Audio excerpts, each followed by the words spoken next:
La voz de la conciencia. La voz de la conciencia. La Iglesia Cristo es mi roca, de Pedraza, Venezuela, presenta La voz de la conciencia. Una oportunidad de encontrarse con Dios mediante su palabra. La voz de la conciencia. Nos confronta para caminar con Dios. La voz de la conciencia. En directo, desde la Iglesia Cristo es mi roca, en Pedraza, Venezuela. Eres mi único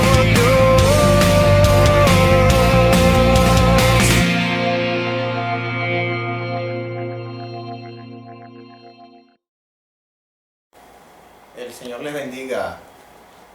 Durante esta semana pasada se estuvo celebrando el Día de los Padres o el Día del Padre. Hay padres que no tienen nada que celebrar, absolutamente nada que celebrar. Hay otros que sí, tal vez tendrán algo que celebrar y otros muchos que celebrar.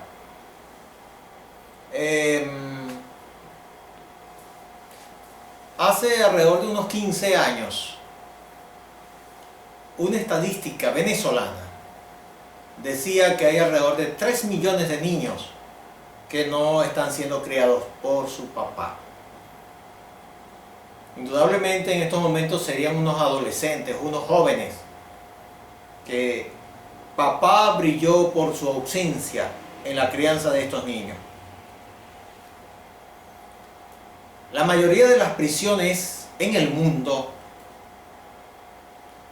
sobre un 90% están pobladas por hombres. Y hombres que odian a sus padres, a papá sexo masculino, porque papá los rechazó, porque papá los abandonó. En una prisión federal en los Estados Unidos, una empresa de tarjetas de felicitaciones decidió hacer una donación de las mismas, en dicha prisión en un Día de las Madres. Se dice que esta empresa llevó una gran cantidad de tarjetas de felicitaciones y los reos hicieron largas colas para retirar las tarjetas para enviarlas a sus respectivas madres. Y estas se agotaron. Fue necesario que la empresa hiciese un segundo viaje. Envió una segunda cantidad enorme de tarjetas.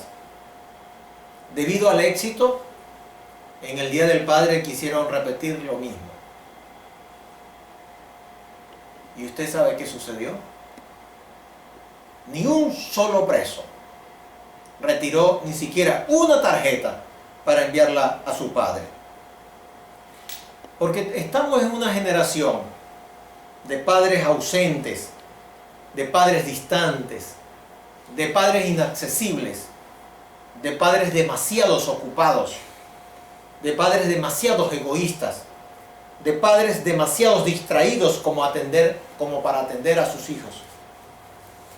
Oh, si usted y yo supiéramos el poder asombroso que tenemos sobre la vida de nuestros hijos, para bien o para mal. Alguien dijo, si atas a un muchacho al hombre correcto, será muy raro que éste se vaya por mal camino. Hace poco leí la historia de un joven, bueno, este es un hombre ya mayor de 58 años de edad, quien consultaba a un consejero, y él le contó que cuando era joven extrañaba a su padre. Su padre era un empresario. Él llegó a formar parte, este hombre que fue a buscar consejería, formó parte en su juventud de un equipo de fútbol americano, un equipo exitoso. Fueron a jugar una final a nivel nacional y él invitó a su padre para que por lo menos fuera a verlo. Cuenta este hombre qué alegría cuando vio al padre en las gradas. No había comenzado el juego. Estaba rodeado de otros dos hombres bien vestidos. Se pusieron a hablar, tomaron unos minutos para dialogar y decidieron retirarse. Esto marcó la vida de este hombre que después que falleció su padre, en el funeral, él le dijo públicamente, ante el ataúd, dijo: oh papá, no nos conocimos, jamás nos conocimos. Muchas historias como esta se han repetido a lo largo de la historia y en muchos puntos del mundo. Dios es el creador de la familia, indudablemente. Este Dios creador de nuestras relaciones paternales, padres, hijos, Él también ha dado las instrucciones en este libro sagrado. En el día de hoy he titulado el tema Instrucciones bíblicas para los padres. Voy a invitarle a que hagamos lectura en el libro de Mateo, capítulo 7, versículo 24, lo que dice así: cualquiera pues que me oye estas palabras y las hace, le compararé a un hombre prudente que edificó su casa sobre la roca. Descendió lluvia, vinieron ríos, soplaron vientos y golpearon contra aquella casa, y no cayó, porque estaba fundada sobre la roca. Pero cualquiera que me oye estas palabras y no las hace, le compararé a un hombre insensato que edificó su casa sobre la arena. Hablan de dos tipos de hombre. La Biblia, el Nuevo Testamento, se escribe en griego koiné. Y hay dos palabras en griego que traduce hombre. Antropos, que se refiere a la persona genérica, hombre genérico. Es decir, ser humano, sea niño, sea niña, sea joven, varón y hembra, sea hombre, varón o hembra. A eso se refiere antropo. La otra palabra que se usa aquí, andrés, se refiere a hombre sexo masculino. Aquí está hablando de hombres que tienen la responsabilidad de edificar su casa. Hay algunas cosas similares en estos dos hombres. Número uno, los dos son varones. Número dos, los dos tienen la responsabilidad de edificar su casa. Número tres, los dos y sus casas son sometidas a presiones. La Biblia lo menciona como lluvia, ríos, vientos. Es decir, hay presión desde arriba, hay presión desde los lados y hay presión desde abajo. Todas las familias están sometidas a presión. Tenga dinero o no, tenga posición económica o no, viva en el país que viva, no importa la nacionalidad, no importa si es cristiano o no. Todos vivimos presiones, de distintos tipos de presiones, bien sea económica, bien sea familiares, bien sea del negocio, bien sea sexuales, sea la que sea, bien sea filosófica, bien sea que tiene que ver con nuestra creencia. La otra similitud que hay entre estos dos hombres es que ambos oyen la palabra de Cristo. Tal vez como usted lo está escuchando en este momento. Usted tiene la oportunidad de escuchar las palabras de Cristo. Comienza diciendo el 24, cualquiera pues que me oye estas palabras.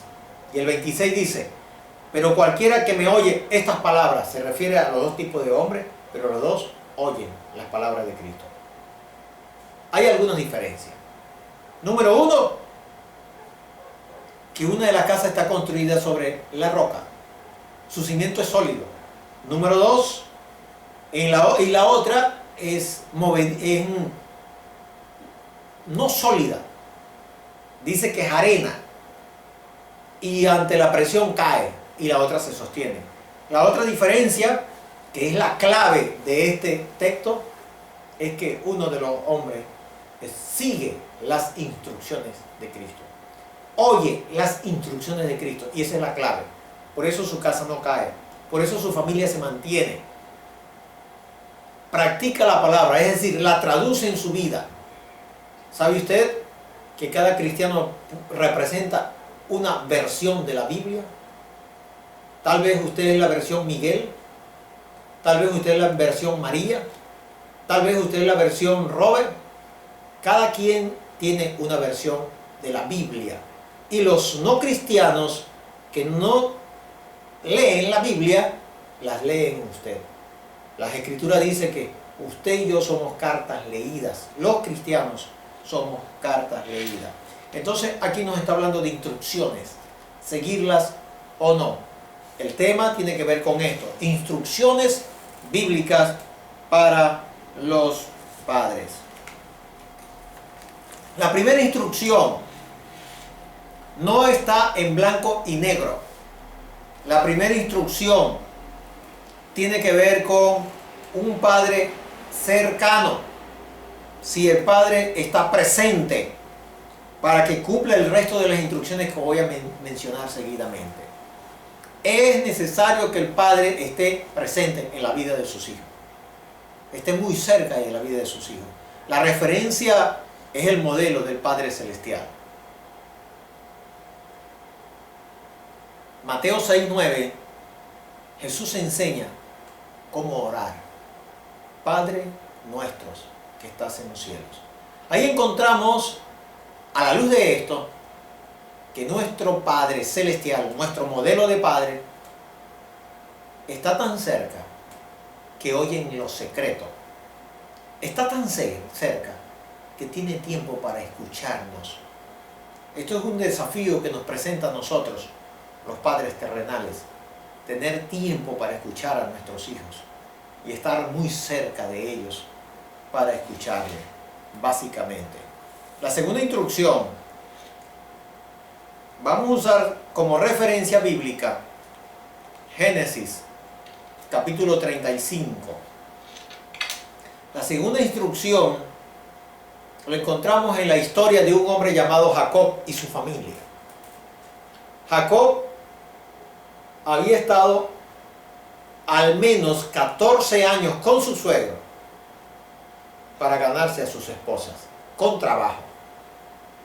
Luego trabajó por el salario de él, trabajó muchos años con su suegro. Cuando él decidió salir de la familia, tuvo problemas con el suegro. Salió como un fugitivo de esta familia. Lo cierto es que él, junto con la familia, llega a un lugar donde Dios lo había guiado, y estando en ese lugar, una de sus hijas es violada. Y dos hermanos de ella, es decir, dos hijos de él, deciden vengarse. Lo cierto es que están en un sitio no cómodo. Ellos asesinan a la familia del que había violado a esta chica, y lo cierto es que habían sido repudiados por las comunidades vecinas. Estaba en una gran zozobra Jacob. Estando en esa situación, Dios le habla en Génesis 35. Vamos a leer. Dijo Dios a Jacob: levántate y sube a Betel y quédate allí, y haz allí un altar al Dios que te apareció cuando huías de tu hermano Esaú. Pregunto, ¿a qué miembro de la familia le habló Dios? Al padre de familia. Jacob era el padre de familia. No le habló a las esposas de Jacob. No le habló a los esclavos de Jacob. No le habló a los hijos de Jacob, que eran ya adultos. Eran hombres y mujeres adultos. Pudo haberle hablado a ellos porque Jacob ya estaba viejo. Como sucede en muchas familias, los hijos toman decisiones por los padres, porque ya ven al padre como un viejo. Deciden remodelar la casa, toman decisiones. Aquí Dios marca de una manera clara quién es el responsable de supervisar la vida espiritual de la familia. Es la segunda instrucción que tengo en mi estudio. Supervisar la vida espiritual de la familia le corresponde a nosotros, los padres de familia. No a nuestros hijos, no a nuestras esposas. Le dice a este hombre, Dios, le dice, levántate, sube a Betel y quédate allí y haz allí un altar al Dios que se te apareció. ¿Qué estaba sucediendo con Jacob? Jacob no tenía al Dios de los cielos como su Dios. Él siempre se relacionaba con Dios como el Dios de mis padres, pero no como mi Dios. Por eso él no había ni siquiera construido un altar. Y el primer desafío que le lanza Dios es, haz un altar. Toda familia cristiana estamos llamados a tener un altar. De la familia. No me refiero a que usted coloque una mesa, un púlpito. No, no. Me refiero a ese altar espiritual, donde usted junto con su familia, yo junto con mi familia, nos reunimos, leemos la Biblia, meditamos en ella, tomamos decisiones respecto a ella y oramos. Ese es el altar familiar. Dios desafió a este hombre a eso. Dice el versículo 2, entonces Jacob dijo a su familia, lo tomó, Jacob tomó esto, y a todos los que con él estaban, quitad los dioses ajenos que hay entre vosotros y limpiaos y mudad vuestros vestidos. Comenzó a tomar decisiones correctas antes de construir el altar. Lo primero que hay que quitar son los pecados. Si hay un hijo en fornicación, ponerle las tarjetas sobre la mesa. Invitar a ese hijo que rompa con el pecado. Es limpiarnos como familia. Jacob lo entendió y tomó las decisiones correctas. Usted y yo estamos llamados a tomar las decisiones correctas. Sea lo que esté sucediendo en casa. Usted y yo, como padres de familia, invitar a la familia a tomar las decisiones correctas en cuanto a la santidad, a la relación con Dios. Mudar los vestidos tiene que ver con lo mismo. Es una decisiones que tuvieron que tomar, y allí el resto del texto nos habla, el versículo 3 dice, levantémonos y subamos a Betel y haré allí altar al Dios que me respondió en el día de mi angustia y ha estado conmigo en el camino que he andado.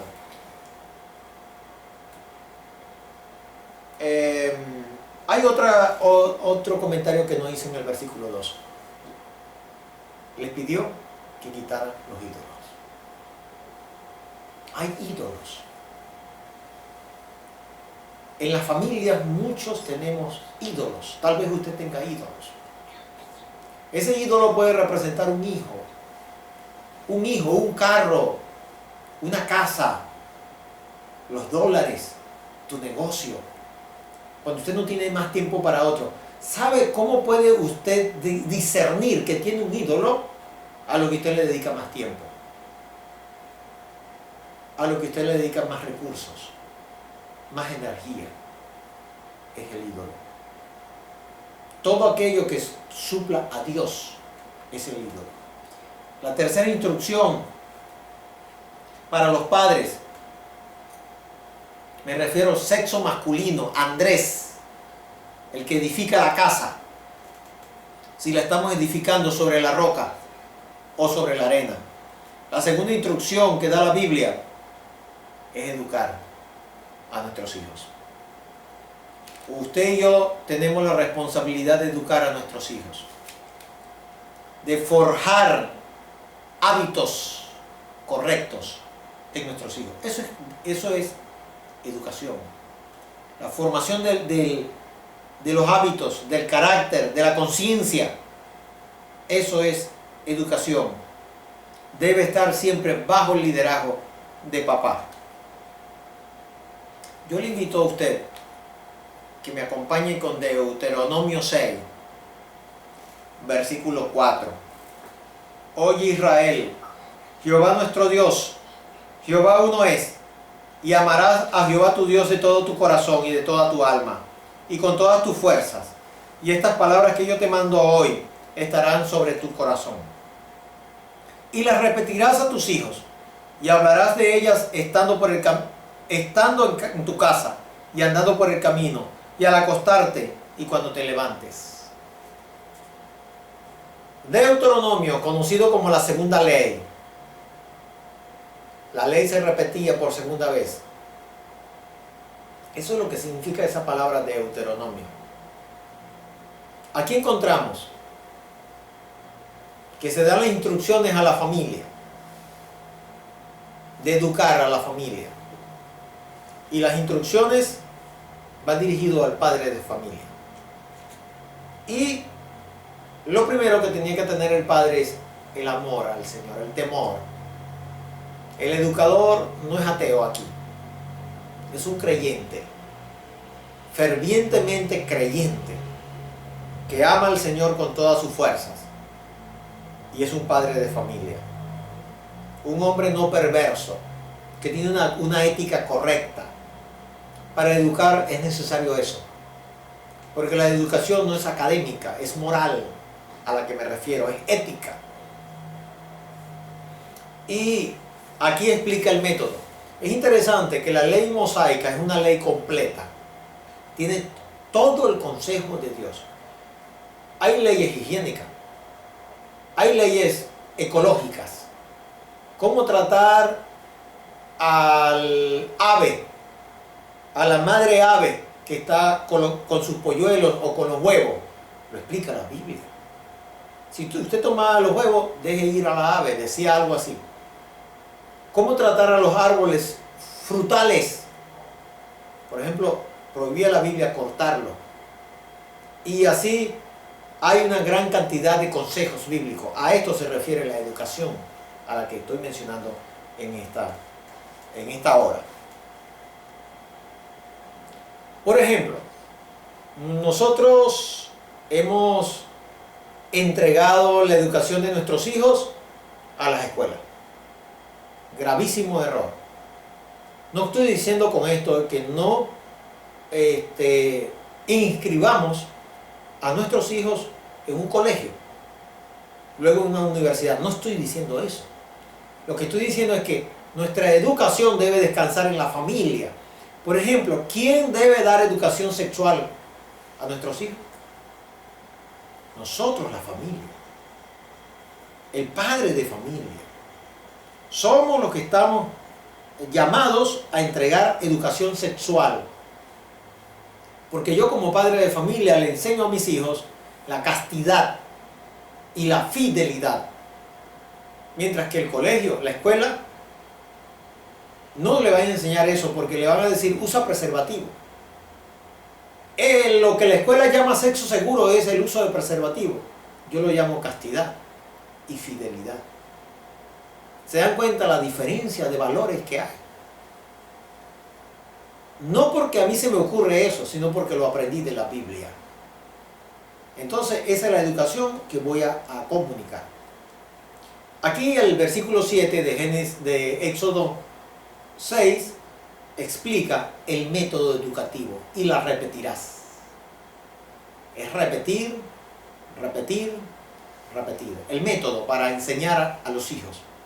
Repetir, repetir, repetir. La idea hebrea es atravesar la conciencia. Lo que el doctor Jim Dobson, psicólogo cristiano, lo llama la educación de la conciencia. Perforar la conciencia. ¿Quién puede hacer eso? Padre de familia con la palabra de Dios. Pero eso no lo va a hacer la escuela. Cuando un hijo, su conciencia queda perforada a través de la educación bíblica, moral y ética, él se va a portar de una manera moral y ética, esté papá o no. Escuché de alguien que decía, un pastor decía, que quería ver a sus hijos o a sus hijas por un huequito cuando él no estuviese. Porque él no sabía cómo se portaban cuando él no estaba. ¿Sabe cómo llamo yo ese huequito? Conciencia.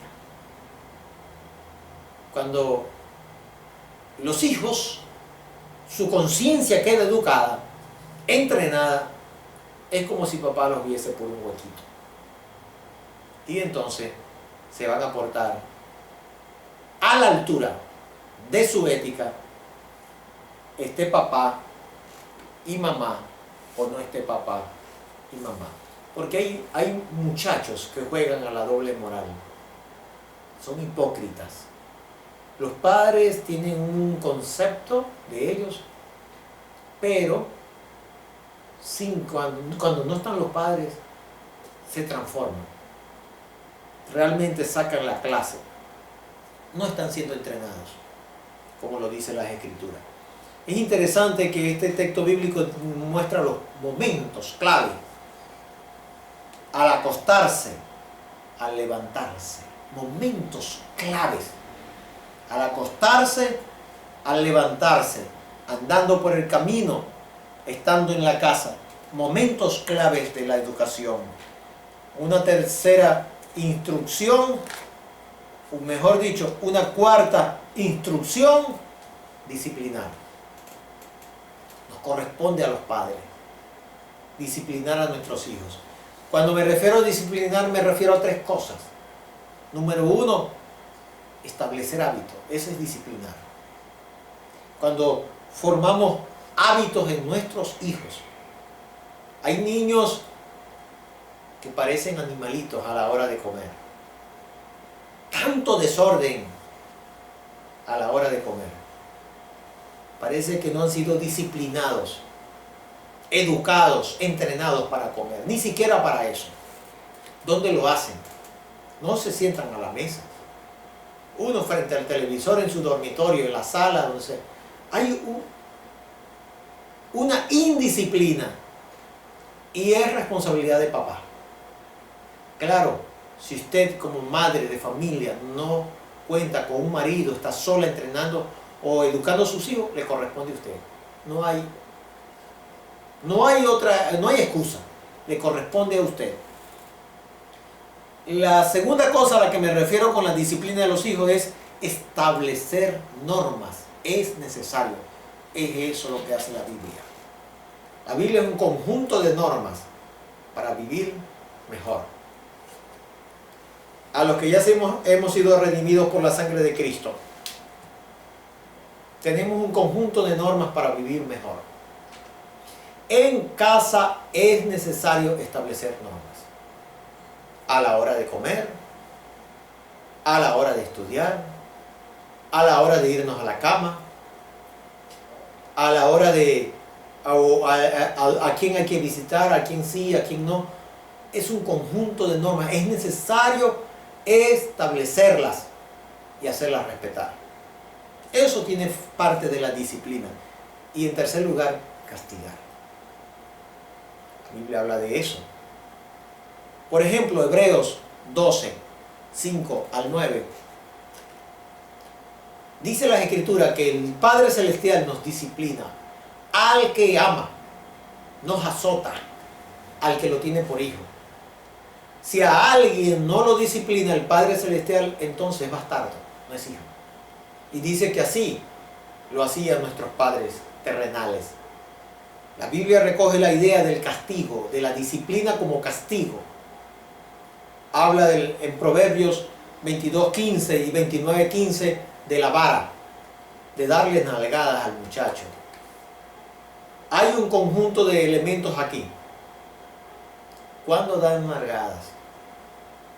Debe ser inmediato, pero en un lugar privado, porque se trata entre usted como padre y su hijo. No es un asunto público. Número 2, cuando nuestros hijos nos desafían. Los padres sabemos cuando nuestros hijos nos están retando, desafiando, y es una manera de decirle alto a nuestros hijos. Bueno, hay un conjunto de elementos que extraemos de la Biblia que nos enseñan que es responsabilidad de papá y no de mamá disciplinar. No estoy diciendo con esto que mamá no nos apoya a los padres, sí, pero responsabilidad número 1 descansa en papá. La quinta instrucción, suplir las necesidades de los hijos.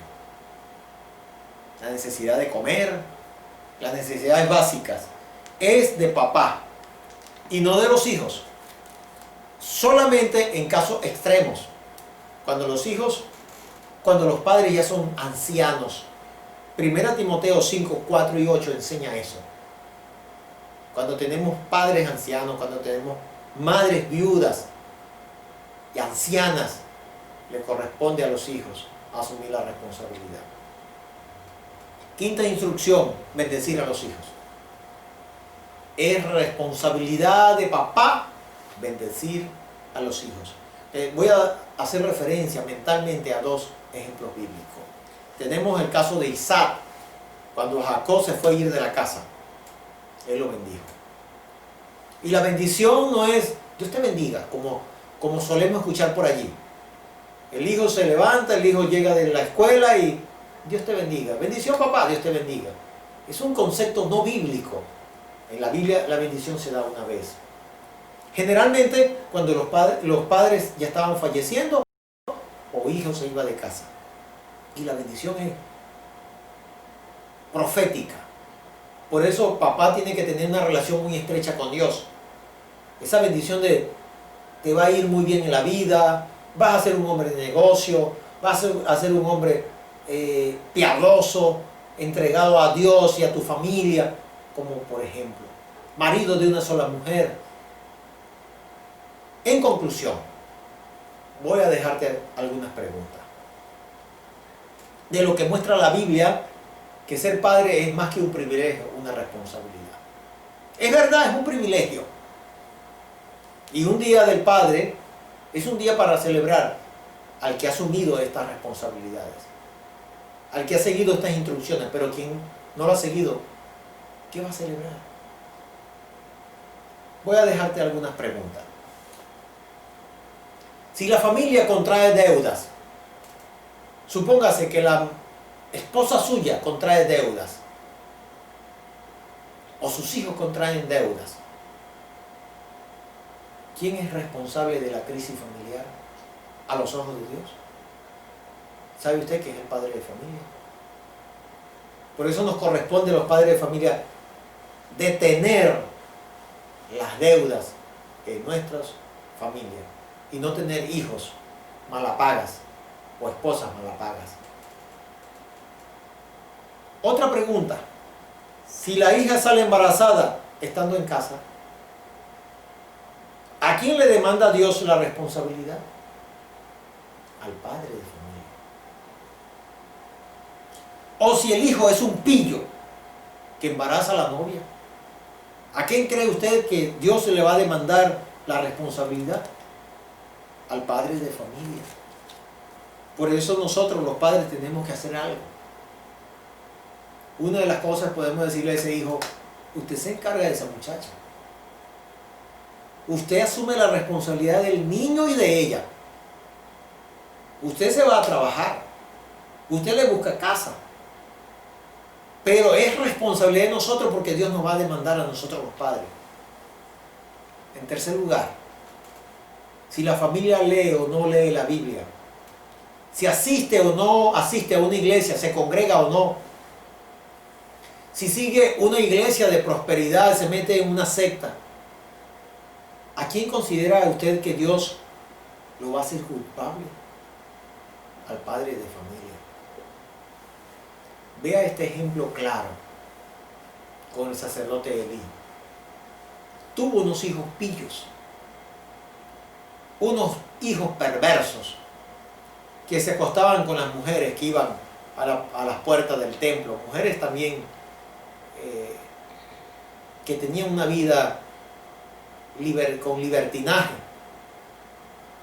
y además robaban de la ofrenda estos hombres. ¿Saben a quién Dios le demandó? ¿A quién Dios demandó las conductas perversas de sus hijos?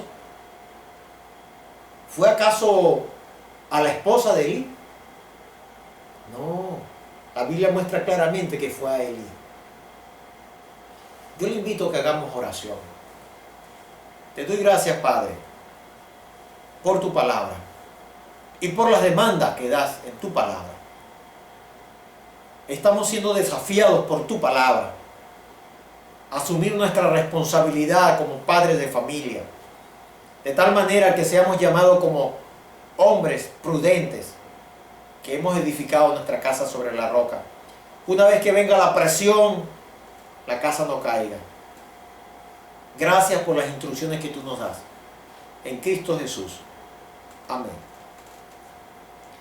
Si usted tal vez ha estado edificando como un hombre insensato, este es el momento para que usted pida perdón a Dios y le pida a Dios que le cambie, le ayude a orientar su vida y a su familia de una manera correcta. Usted puede decirle al Señor así: Padre Santo, reconozco que he fracasado. Perdóname. Perdóname, Señor. En Cristo Jesús. Amén. Si usted no ha conocido a Jesucristo, indudablemente no va a edificar sobre la roca, porque necesita escuchar las palabras de Cristo. Yo le invito a tener un encuentro personal con Cristo. Invítele en esta hora, a través de su fe. Haga, aunque sea una breve oración desde su corazón, como por ejemplo usted puede decirle: Señor, ven a mi vida. Te recibo como mi Señor y Salvador. En Cristo Jesús. Amén. Dios te bendiga.